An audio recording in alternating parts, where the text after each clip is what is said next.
This month, we're paying attention to ADHD. That's attention deficit hyperactivity disorder. So endless energy, impulsive, restless and fidgety, these are all behaviours that many parents may be familiar with. But when does your child's behaviour go from normal to a more serious behavioural disorder? And what happens when children with ADHD enter adulthood? And we'll be uncovering the brain basis of the disorder, asking if genes and diet pave its way. Plus, we'll be talking to an educational psychologist, asking, is it overdiagnosed? And what can parents and teachers do to help those affected? And in the news, we find out how music turns on pleasure pathways in the brain. And we find out what gets a professor up at the crack of dawn with the larks. This is the Naked Neuroscience podcast with me, Hannah Critchlow, brought to you in association with the Wellcome Trust and in partnership with the British Neuroscience Association.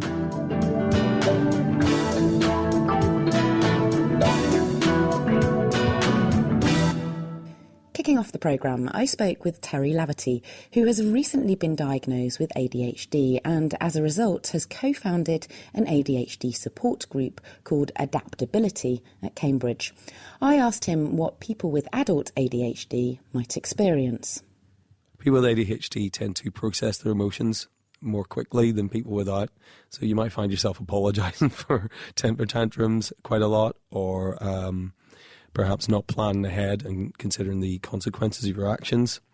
You might be addicted to extreme sports, or even conversely, maybe have more serious addictions and self-medicate with coffee, alcohol, or even hard drugs. I'd say some of the flags to look out for could be if you've been through the mental health services, for example, with diagnosis of depression, anxiety, even bipolar. Maybe the medication or the treatment isn't working or isn't as effective as you think it should be. That was Terry Laverty, who was diagnosed with adult ADHD at the age of 33. I wanted to find out more about the clinical symptoms and diagnosis of both child and adult ADHD, and so met Dr. Sam Chamberlain, clinical lecturer and psychiatrist at Cambridge University. The core symptoms that make up ADHD, there's three kinds essentially. There's impulsivity, there's hyperactivity, and there's inattention. And these aren't just things that we might all have problems with day to day. So just, being at work and not being able to concentrate all the time. These are really extreme symptoms that impair what you're doing day to day. So just to give a few examples from, say, children. So the kind of impulsive symptoms you might get, a child might run out into the road unpredictably or put themselves into danger, or sort of push in, or get into trouble with other children, so maybe being violent. They may also be hyperactive, so find you can't sit still in the classroom, fidgeting all the time. So if they're at a cinema, they might be unable to sit still and might have to leave.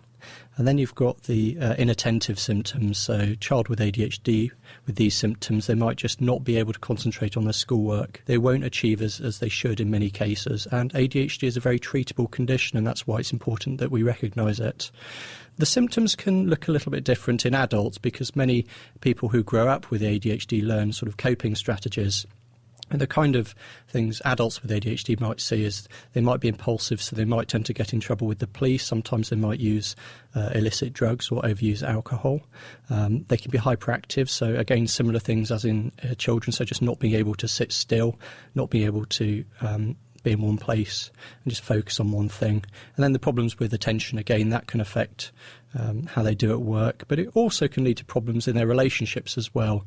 So for a diagnosis of ADHD, you have to have some of these symptoms, but they have to, what we call, functionally impair you in at least two domains. So that could be, for example, in your workplace, but also in the home environment. Another example would be in your social life as well. And can you tell us a little bit about how child and adult ADHD is diagnosed and how common it actually is? So there are a set of criteria that are used to diagnose ADHD, and really what's needed here is quite a careful and specialist assessment. So if you're worried that your child may have ADHD, or if you're an adult with worries you might have ADHD, the first step would really be to see your general practitioner to see whether it's appropriate for you to be referred for a more detailed assessment. ADHD is fairly common in children. It depends where you look. It does appear to be diagnosed more so in America, so that's raised some worries about whether it's being overdiagnosed. But in fact, for European countries and many countries, there's a pretty consistent rate of ADHD, which would be maybe 4 to 6% of children will have the condition at some point. In fact, it's one of the most common psychiatric diagnoses that we find in young people. We know that around 40 to 60% of children with ADHD will still have ADHD symptoms as adults. In many cases, as I mentioned earlier, they may develop coping strategies, so the symptoms might become less of a problem. But there'll be a significant proportion of people where it should be treated. So about 1 in 20 children in the UK will be diagnosed with ADHD, with the majority being prescribed medication to help treat it. And half of these will then go on to continue with their symptoms into adulthood. I returned to Terry, who set up an adult ADHD group after his diagnosis to help support others with adult ADHD.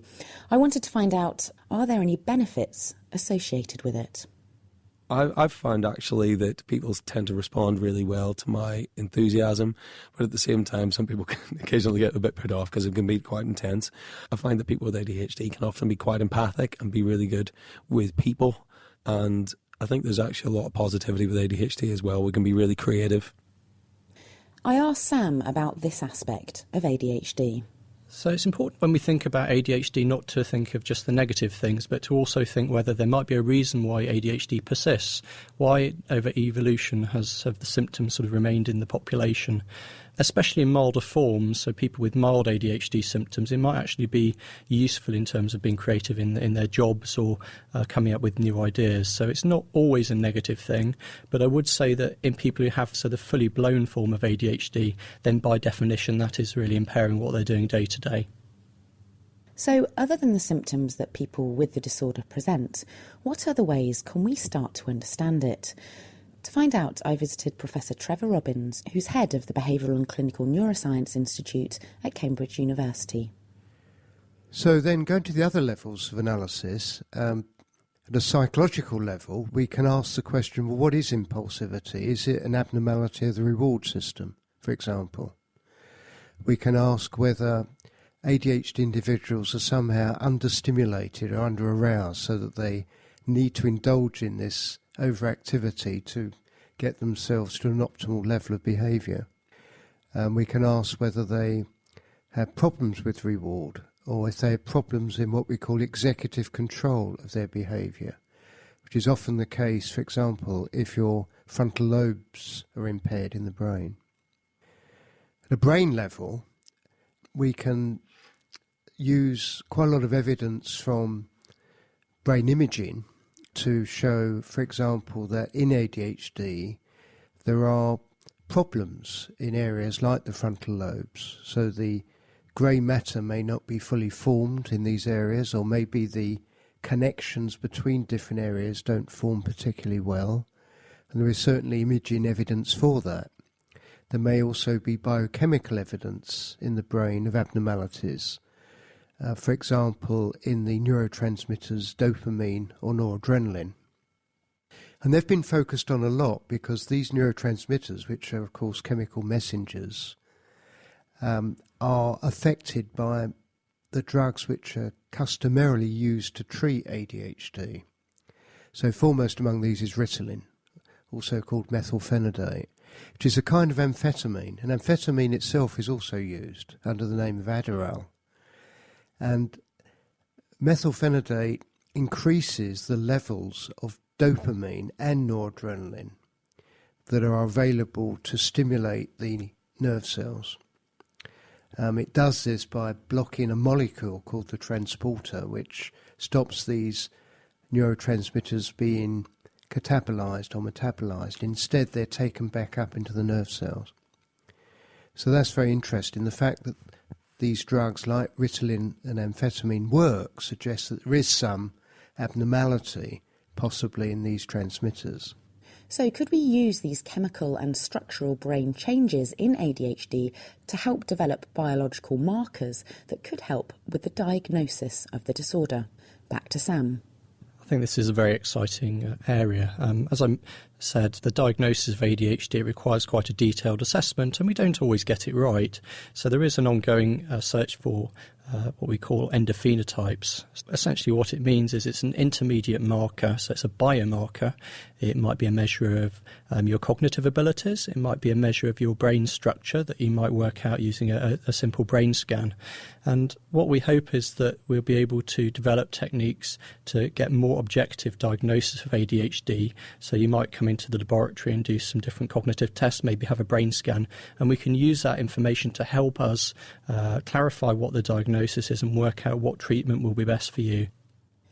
Promising experimental results that might help with the diagnosis of ADHD in the future. We now bury our heads into the next level of understanding of ADHD, so genes and the environment. Back to Trevor Robbins for this. At a genetic level, there's also some evidence for the involvement of these chemical messengers, because some of the genes that have been linked to ADHD, which turns out to be a very highly heritable condition, are implicating dopamine and noradrenaline mechanisms. But this is not to say that we think ADHD is purely a genetic condition. Of course it isn't. There are very strong environmental determinants, and these might be the diet. They might be things like lead poisoning or some toxins in the environment which affect your brain development early on. Or it may be psychological, so there's some evidence that levels of ADHD are greater in those Romanian children who were brought up in horrible adoption homes. The level of ADHD-like behaviour is much higher in some of those children, suggesting that social deprivation may also play a role in some sense. So those are the main levels I would suggest by which we can understand ADHD, the psychiatric or the clinical level, the psychological level, the brain level, the neuroscience level, and the genetic and causation level. Thank you, Professor Trevor Robbins from Cambridge University. And perhaps these genes could also be used to help provide markers for ADHD diagnosis in the future. I now return to Sam to ask more about these genetic and environmental factors associated with ADHD, taking him your questions. First up, Courtney Lily O'Neill got in touch asking, is ADHD hereditary? And if so, by how much? And which genes are involved? Possibly up to 60 or 70% of the expression of ADHD is to do with genes. Probably there's many genes that each confer a small risk of developing ADHD. So if you have many of these genes, you might be at heightened risk. The kind of genes that we find to be involved are those involved in brain function, such as genes involved in the noradrenaline system and genes involved in the dopamine system. These are two chemical systems in the brain that help to regulate our cognitive abilities, such as our ability to concentrate on things or suppress impulsive behaviours. And Kirsty Abbey has been in touch asking, are poor diet and ADHD linked? So again, Trevor mentioned these environmental factors like diet being implicated in ADHD, but by how much and what diet is good and what's bad? There isn't any clear-cut evidence that diet plays a big role in ADHD.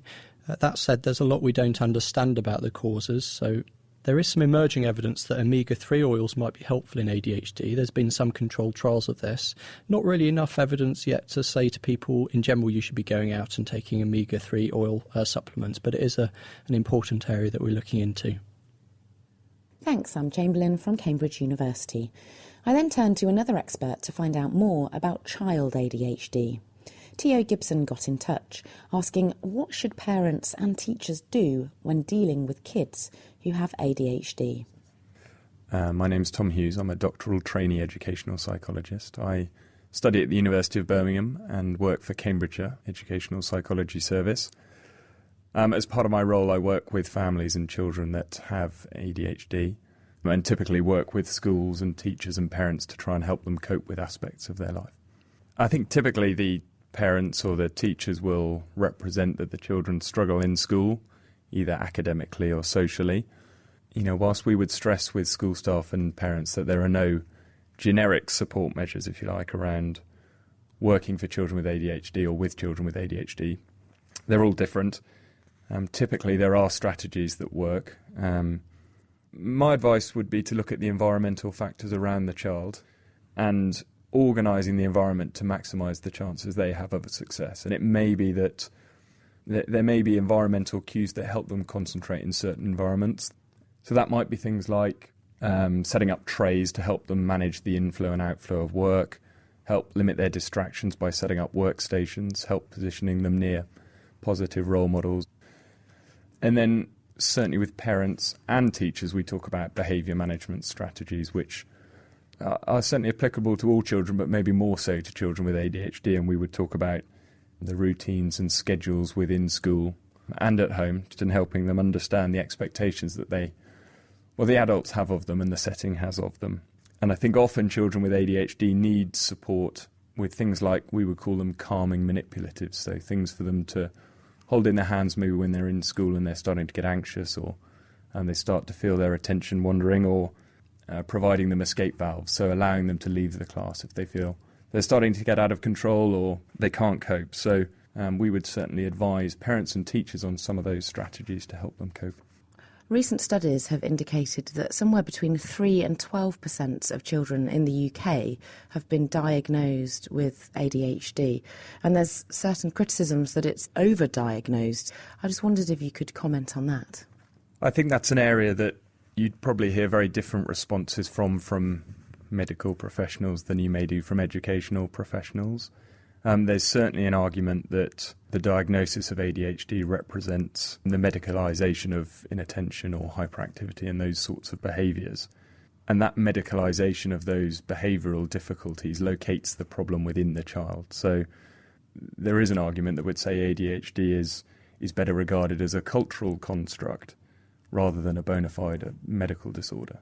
And would you say that medication of these children, in addition to these strategies that you adopt with teachers and also families, would you say that a combination of all three of those are required?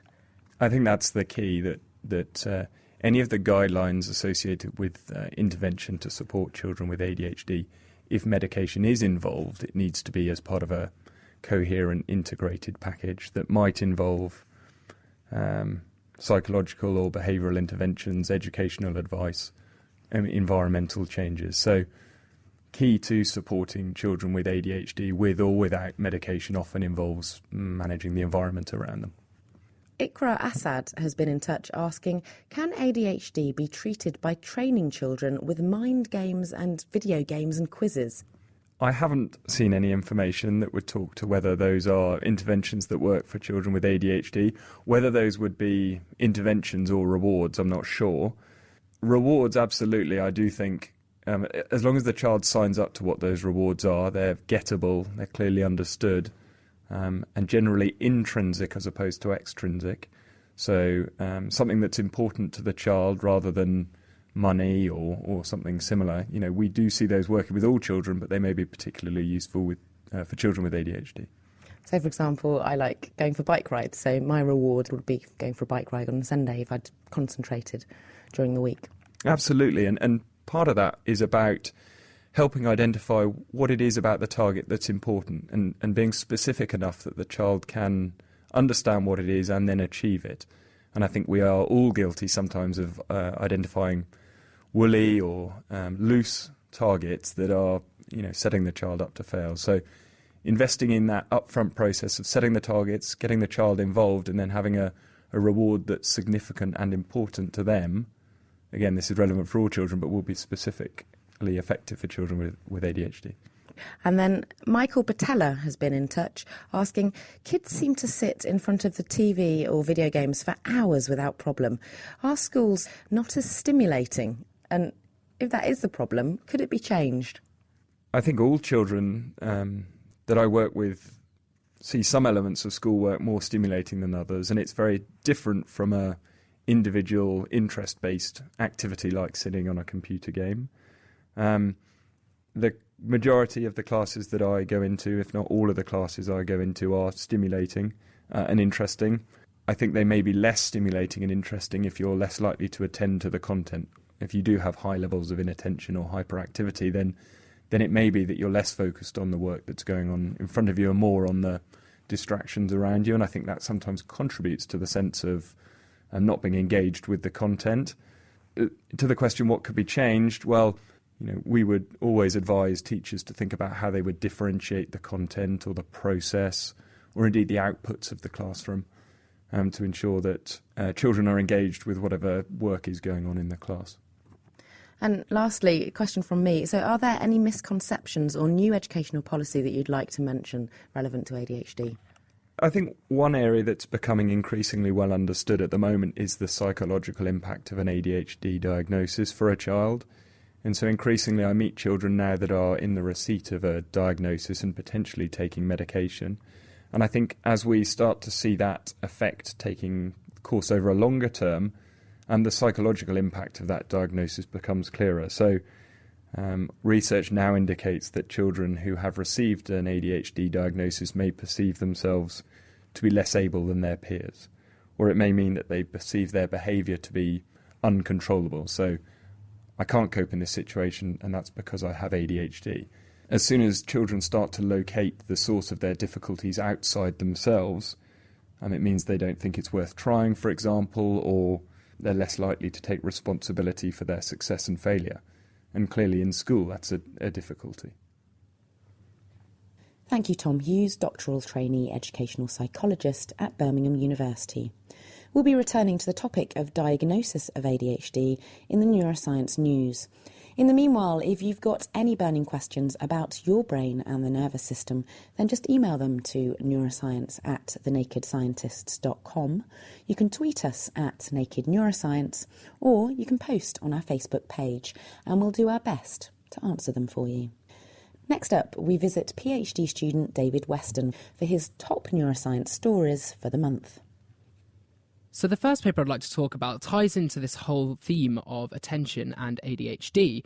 And as we know, ADHD is quite a tricky disease to diagnose. It involves a subjective opinion from doctors and psychiatrists.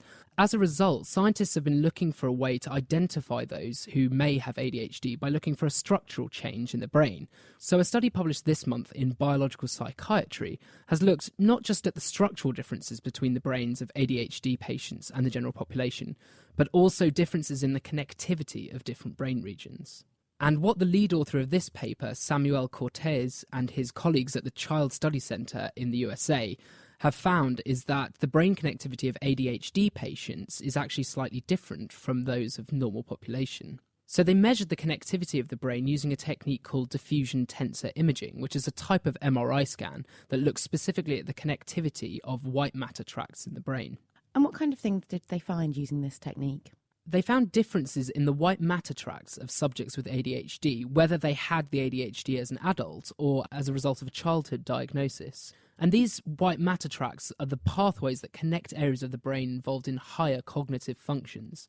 So this study indicates that changes in brain structure may be persistent in children diagnosed with ADHD that carries forward to adulthood. And this supports the idea that neurological changes made during childhood could stick around during adulthood. So Trevor was talking earlier about grey matter changes in the prefrontal cortex of people with ADHD and how they have reduced grey matter. And this study seems to say that there's also white matter changes as well. And so it's looking at short versus long-term connectivity and finding differences in both with patients with ADHD. Well, I'm going to move on to my paper now, and we're going to stick with the subject of brain connectivity, but this time putting a more musical and rewarding twist to it. So music, I hope you agree, seems to be an important aspect of human evolution, culture and society. And Valerie Salimpour and colleagues at McGill University, Montreal, published a paper in Science this week. Basically, she wanted to get to the bottom of the scientific drive to music. So she took 19 participants and she put them in a donut-shaped fMRI machine, which is basically functional magnetic resonance imaging. So she was measuring levels of oxygen going to particular areas of the brain.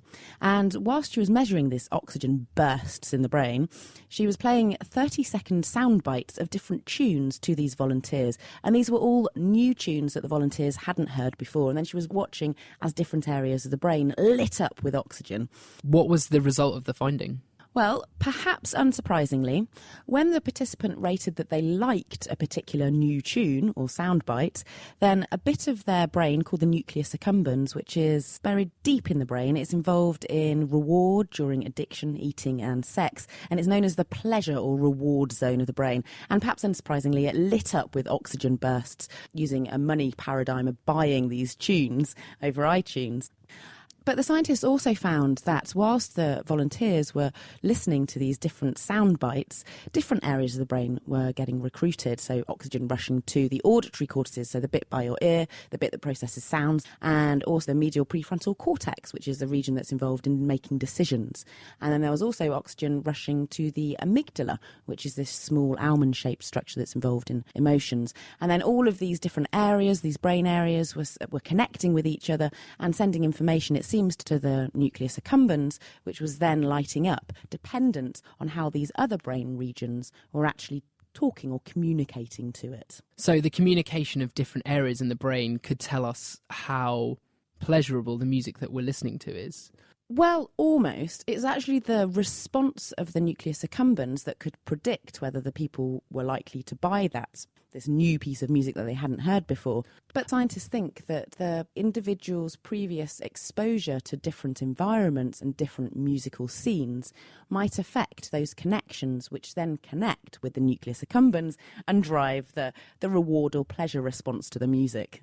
So listening to music that you really enjoy could have the same effect as something like addiction or sex? I think that's what we're saying here, yeah. So the second paper I'd like to talk about is about the link between ADHD and criminal behaviour.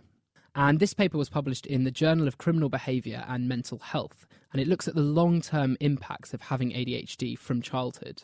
So the effects of ADHD don't stop during adulthood, and a number of studies have shown that diagnosed ADHD is associated with a higher rate of other psychiatric disorders. So the lead author of this paper, Søren Dalsgaard, and his colleagues in Denmark have used data from psychiatric clinics and the Danish National Crime Register to track the criminal records of 206 girls and boys diagnosed with ADHD, and they tracked their criminal records up until the time that they were in their early 30s. What they did with this information was to compare the criminal records of those diagnosed with ADHD against the records taken from the general population. And so did they find a link between criminality and ADHD?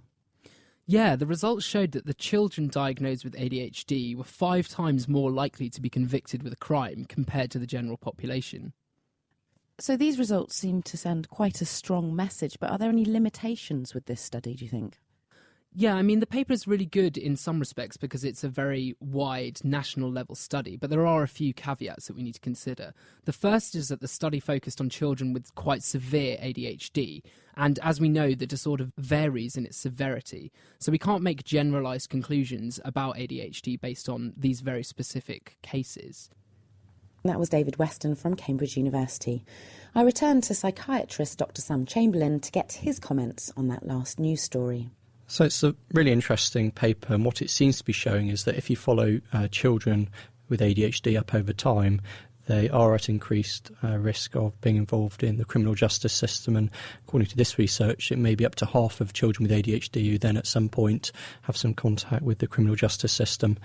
We know from research conducted elsewhere that treatment does seem to reduce that risk of getting in trouble with the police. I think this research and other research like it really emphasises the need that we don't forget about ADHD in adults. So there's increasing awareness about ADHD in children, but I would argue not enough awareness. But let's not forget the adults with the condition as well. And if you want to find out more about any of those stories, the references are all on our website. That's thenakedscientists.com/neuroscience. Also on our website, you can find information on what to do if you suspect you have ADHD. The support group's available, and you can find out about volunteering for a research study on ADHD.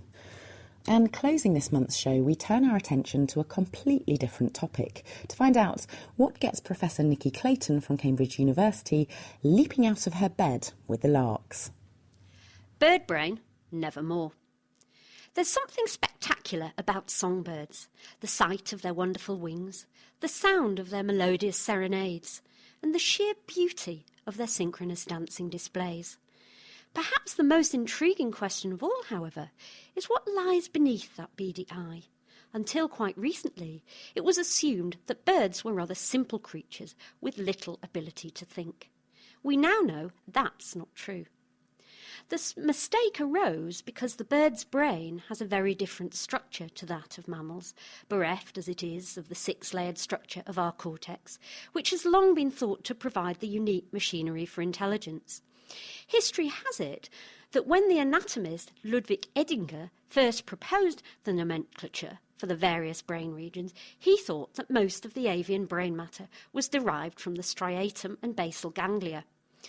Indeed, in mammals, these regions do have a striated appearance. But we now know that birds do have a cortex. Indeed, a large part of the bird's brain that lies above the basal ganglia is now recognised to be both functionally and developmentally akin to the mammalian cortex. The difference, however, is that rather than producing a layered cortex as mammals do, the bird cortex has a nucleated structure. It's made of the same types of cells and has the same kind of connections, but with a different architectural design. It's a weight-saving device for the birds, just like their hollow bones. So by analogy with cakes, the bird brain is more like a fruit cake, whereas the mammalian brain is more like an Austrian Sachertorte. So next time you hear the derogatory term bird brain, take it as a compliment. Brainy birds. For some songbirds are indeed quite brainy. Consider the crows. They have become known as feathered apes because their intellectual capabilities are actually on a par with chimpanzees. That was Professor Nikki Clayton explaining her intrigue with bird brains. That's all for now. I'll be back again next month to switch on our brain pleasure zone with music. We'll be finding out about the role of music to our ancestors' evolving brains, and we'll be exploring hip-hop psyche, so lyrics and mental health stigma. This Naked Neuroscience podcast has been brought to you in association with the Wellcome Trust and in partnership with the British Neuroscience Association. See you next month to open our minds.